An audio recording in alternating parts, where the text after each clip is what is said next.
debt talks reportedly stalling. GOP negotiators walking out of talks. That's according to NBC. This as the deadline for a deal, the dreaded X date, fast approaches. Now, we've been here many times before. Since 1960, the debt limit has been raised over 70 times. Though after decades of the same old story, could it be time to bring the debt ceiling into the modern age and make a change? Joining us now is Steve Clemons, Semafor Founding Editor at Large. So, Steve, first, let's get right into what happened today. First of all, this was surprising when I saw the headline come across. We're right on the edge of news. Again. Yeah. We've been here before. I remember going through this more than a decade ago. So what was your initial reaction? Well, look, I mean, those who've been around these debt ceiling debates in the past are all saying this is a ritual. It looks like it's going to go to the brink. And everybody who's very calm-handed said, don't worry, it will all be okay. There's just something fundamentally different about this moment. I don't know how it's going to come out in the end, but you actually have Kevin McCarthy, the Speaker of the House, with a very slim vote margin in his own caucus to continue to pass and support whatever deal he comes out with.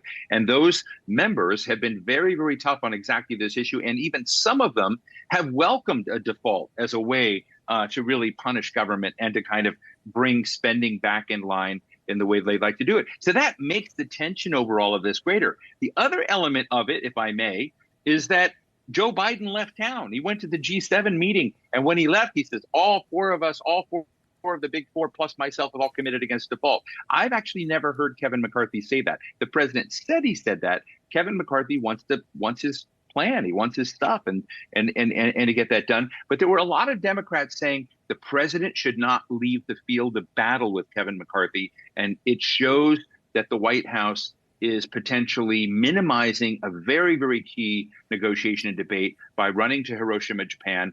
G7 is obviously very important. I get that. But a lot of Democrats were grousing about it. And now at this crisis that you and I are hearing about for the first time, Joe Biden's not here. Okay, yes, to your point that he's not here, but he did cut his trip short.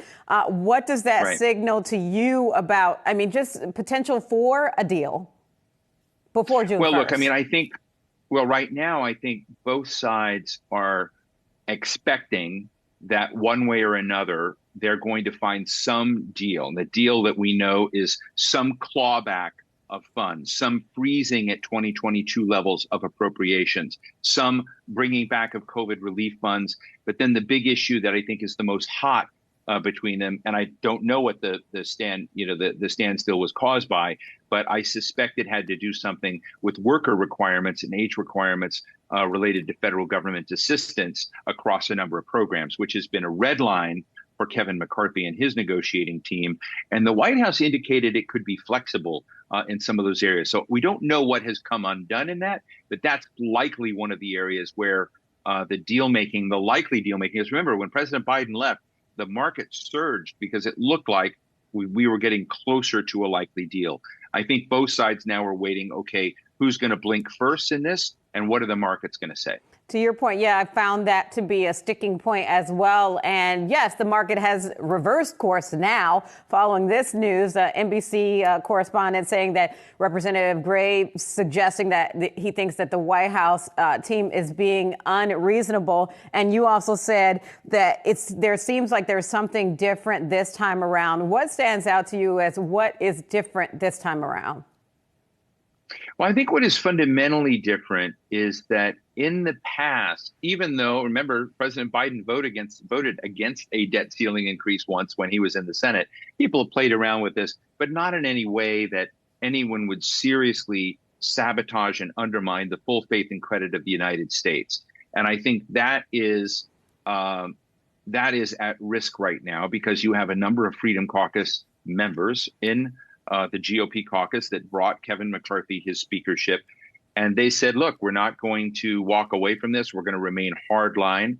And as Kevin McCarthy and Joe Biden got closer and closer together, the complaints we heard is that the more and more likely we would got a deal, the more and more worried that both progressives and the Freedom Caucus had that the deal making and the compromise was somehow going to undermine their core interests and they could fall off that. So you've got a situation where a good deal, bringing the nation together, bringing these forces together, getting something done by June 1st may be hard for Kevin McCarthy to do because of his flank, but also that's true for the White House with its progressive members. And to your point about the credit of the U.S., you'll recall before, our credit was dinged, and it was dramatic. It was unprecedented when we went through this round before. What do you think what's happening today and, with them walking away from the table, what could this do to the credit rating of the U.S.?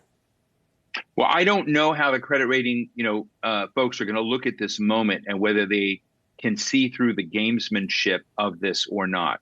But fundamentally, when you shake the notion that America might ever really default on paying its bills, that increases risk.